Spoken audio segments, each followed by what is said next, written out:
Hello, everybody, and welcome to Ice-Burgh To Go, your daily dose of Pittsburgh Penguins news and analysis. You can find us on YouTube at Inside the Penguins or anywhere you get your podcast from. Tuesday afternoon was a little interesting for Pittsburgh Penguins fans as Kyle Dubas unloaded a little bit of his work yesterday, making 3 signings, 2 of them bringing back former players that were on expiring deals, and the last one bringing back a former Maple Leaf that was part of his first draft class as general manager in 2018. So let's go through them and talk a little bit about some of the more important ones to start. First and foremost, the 3 signings were Jonathan Gruden coming back on a 2-year deal worth $775,000. Then, of course, Kyle Dubas signed Philip Kral, a former draft pick of his with the Maple Leafs, like I mentioned, to a 1-year deal worth that $775,000. And he also re-signed Jack St. Ivany, defenseman on the right side, to a 3-year contract worth $775,000. If I sound like I'm repeating myself, it's because I am. Every contract that Kyle Dubas has signed this offseason has gone for the same amount, $775,000. You can include Valtteri Puustinen in that. You can include Sam Poulin in that. And when that's the case, league minimum, it's really hard to be against anything Kyle Dubas has done this offseason. So he's building up a little bit of a solid start to his second offseason as general manager and president of hockey operations of the Penguins. But let's talk about the most significant of those 3 signings. And I think that the obvious answer there is Jack St. Ivany. He holds the most significance because, well, for one, he signed a 3-year contract. It's the most years given out so far by Dubas this offseason. And also, it walks St. Ivany straight to free agency at the age of 27 whenever this contract expires. You look at Jack St. Ivany, he's somebody that is likely to start next season at the National Hockey League level. We've talked about, Valtteri Puustinen as a guy who should be in pole position to start at the National Hockey League level, but could still be in a competition with some of those other young wingers. Jack St. Ivany, there's a little bit of a gap between him and the next option, simply because, well, there's no other right shot defenseman in the Penguins organization. We'll get to that here in just a minute. But when you look at St. Ivany last season, he played 14 games for the Penguins down the stretch, and he really found his footing with a guy in Ryan Shea, who they had a lot of success at the American Hockey League level together with the Wilkes-Barre Scranton Penguins. And then when St. Ivany came up, he played a couple games with Ludwig. Then he played a couple games with Ryan Graves. Both of them go down due to injury. And then Ryan Shea gets called up, and those two just click in. It's like they didn't miss a beat. 9 games played together for Shea and St. Ivany on the bottom pairing for the Penguins. 2 goals allowed at 5-on-5. And it wasn't just 5-on-5 that St. Ivany was excelling at late in the season. He was impressing a lot of people with his ability and his on the penalty kill, I should say, and his maturity. He's 24 years old. The kid had never played at the National Hockey League level, and he didn't play in games that were insignificant either. It was basically win or go home for the Penguins for his entire tenure when he came up and started his first couple of National Hockey League games, and he succeeded, and he excelled, and he impressed a lot of people, and that's why I think you see him get that 3rd year. You see him have so much significance this offseason. You see him being one of the names that has been talked about widely as one of the big pieces for the Penguins heading into next season. I understand it is the 3rd pairing on the right side. I understand he's only going to play what he played at the end of this year, 13 minutes a game, 14 minutes a game. But it's important to have somebody down there that you can trust, and somebody down there that if one of the big 2 go down, Erik Karlsson and Chris Letang, somebody that you think could potentially move up in the lineup. Now, again, I don't want to get ahead of myself. The kid has played only 14 games at the National Hockey League level, and despite looking very, very ready for this level, I'm not going to say he's ready to move up and down the lineup. I'm not ready to say he's prepared to play 20 minutes a night, because the reality is, could have been, a nice early jump. But the good thing for the Penguins is, if it's not, you have a really good young defender under contract for the next couple of seasons at league minimum.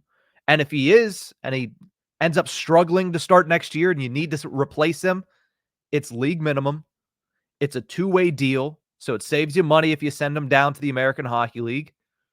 And at the end of the day, it's very low risk if you're the Pittsburgh Penguins. Now, Do I believe in Jackson Ivany? Yes. I think what we saw last year is not a flash in the pan. What we saw at the end of last season is really what he's going to be. And you could tell from his introductory press conference when he initially got called up before his debut down in Dallas, whenever he said, I'm just here to do whatever I can do. Block shots, hit, be a puck moving defenseman if need be. And he was all of those things for the Penguins. So I'm excited to see how he blossoms next season, especially because I feel like he's going to be given that opportunity from day one. I feel like he's going to be probably not told. They're probably going to say there's a competition for the bottom pairing, but it's what Kyle Dubas said this past season, and he waited all year long for somebody to take that opportunity and run with it. It took until 14 games left in the season, but Jack St. Ivany was eventually the guy that took the opportunity and ran with it, and he got rewarded with a 3-year contract extension. So what this does, besides securing a good young player for the Penguins for the next couple of seasons, is it shores up the right side for the foreseeable future. Erik Karlsson has 3 years left on his contract. Chris Letang has 4 years left on his contract. And now Jack St. Ivany has 3 years left on his contract. That is your 1, 2, and 3 down the right side. That is going to be one of the biggest consistents for the Penguins going forward, I would assume. Obviously, you look at the two guys at the top, Erik Karlsson and Chris Letang, they've each had their injury issues.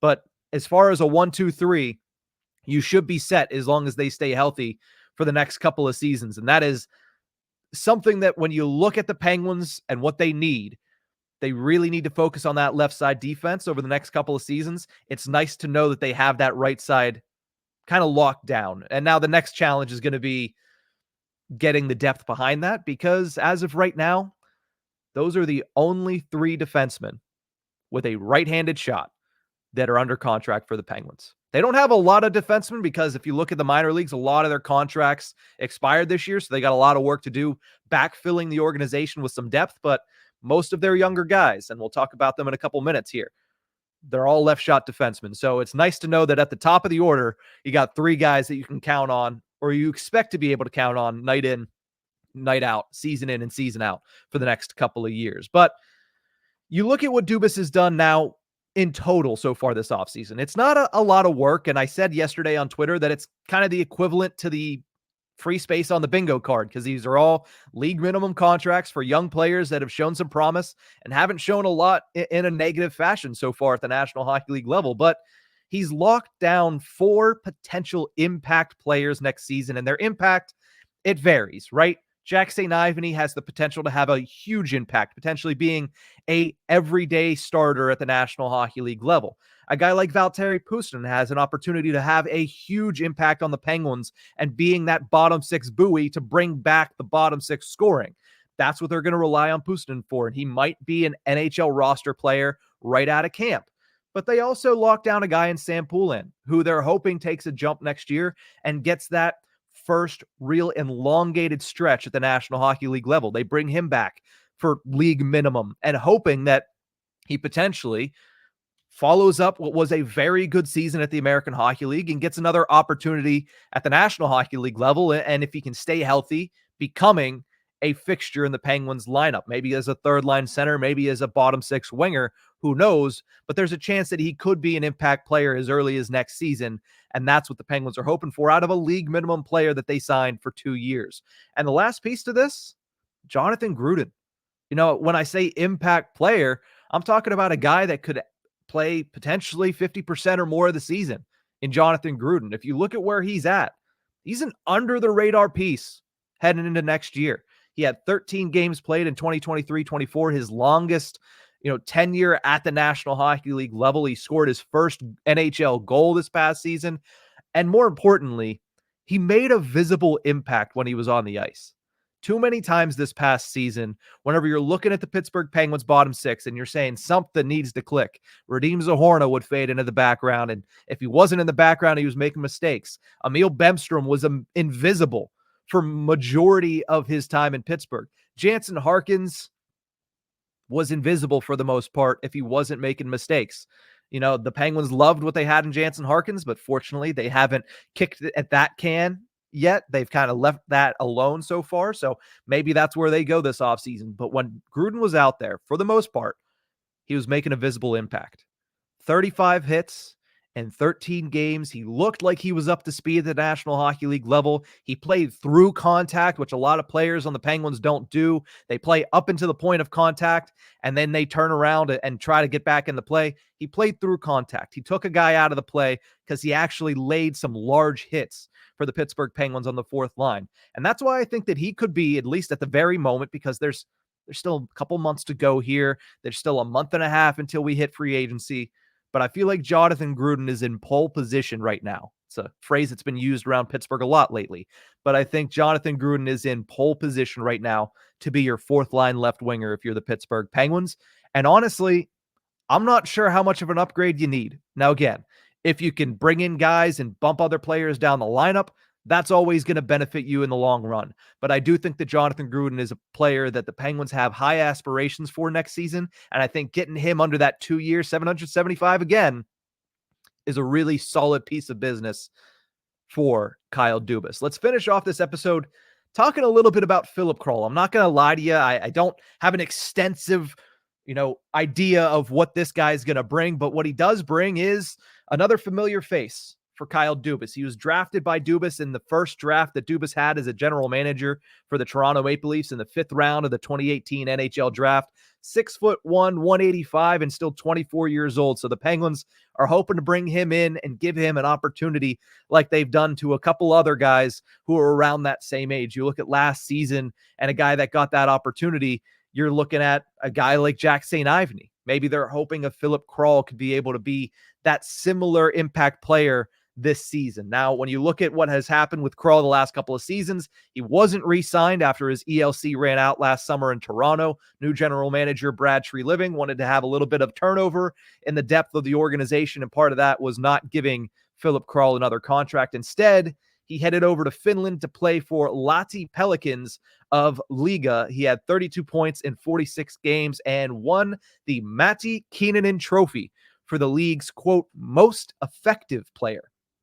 All that essentially is he had the best plus minus in Finland's top pro league, which is not a bad thing. I don't particularly like plus minus as a stat, but whenever you have the best in the league, it's a positive in your direction. So it's something that you should definitely add to your resume. Again, I don't think Kral is somebody that's going to come in here and vie for a position in the opening lineup right away. If he does, that means the Penguins did not do a good job of bolstering their left side defense over the summer. But I do think that this is a guy that they're going to give plenty of opportunities to at the American Hockey League level. And this is a guy that, if injuries occur, which they do every single season for the Penguins, I could see him getting a couple of games at the National Hockey League level and an opportunity to prove himself at the National Hockey League level. He has a couple of games of experience, played for the Toronto Maple Leafs for a handful of games. But when you look at the minor league right now, I mentioned there's no right shot defensemen. They're all lefties, and there's only 4 of them. Owen Pickering, who may or may not, as I talked about on Monday, may or may not play professional hockey next year. He might go back to the WHL and the Swift Current Broncos. I would like to see him personally play at the AHL level, but there's still a question mark there. Isaac Beliveau, who played almost all of his season in 2023-24 with the ECHL's Wheeling Nailers. Maybe next year he moves up and is one of the left shot defensemen for the Wilkes-Barre Scranton Penguins, but he is also on the list there. And then there's Emil Pienaniemi, 2023 draft pick of the Pittsburgh Penguins, I believe 2nd round draft pick of the Pittsburgh Penguins. Will he come over to North America and play the majority of next season with the Wilkes-Barre Scranton Penguins, or will he go back over to Europe? It's a lot of question marks. Philip Kral joins that list, but as somebody that, of the 4, is the most likely to actually play at the American Hockey League level next season. I could see a world in which all 4 of these guys are on that roster next year, but I could also see a world where it's only Philip Kral. So Kyle Dubas adding a little bit of depth to the organization. And at the moment, you look at the opportunity for Kral, there's only 3 NHL level defenders under contract. That's Marcus Pettersson, that's Ryan Graves, and that's John Ludwig, who could very well start the season injured and missing the first couple of weeks. It depends on his recovery from that wrist surgery. The earliest that he could return would be before training camp, and the latest he could return would be week 2, week 3 of the National Hockey League season. So as of right now, there's opportunity for Kral, and you would have to imagine if Dubas liked him in the pre-draft process, if Dubas liked him as a Toronto Maple Leafs prospect, as somebody who played a couple seasons for the Toronto Marlies. He likes him for a reinvented organization in the Pittsburgh Penguins. They're trying to do a lot of work at the organizational level down at the American Hockey League and even extending down to the East Coast Hockey League. It'll be interesting to see, obviously, who they bring in as their head coach down there at Wilkes-Barre Scranton. But Philip Kral is one of those players, 24 years old. They're trying to see what he has left in him after a pretty successful season over in Finland. But that's going to do it for this episode. 3 more signings from Kyle Dubas. Again, might be the free space on the bingo card, but you like to see these young, high potential players getting signed for multiple seasons at a very low impact league minimum contract. So nice pieces of business by Dubas, building up a nice little resume to head into the offseason. We'll see how he follows it up when the big names start floating out there, when the big contracts start getting signed around July 1st. But that's it for this episode of Ice-Burgh To Go. Thank you guys so much for tuning into this one. And remember, you can find us on YouTube at Inside the Penguins or anywhere you get your podcasts from. We'll see you guys next time.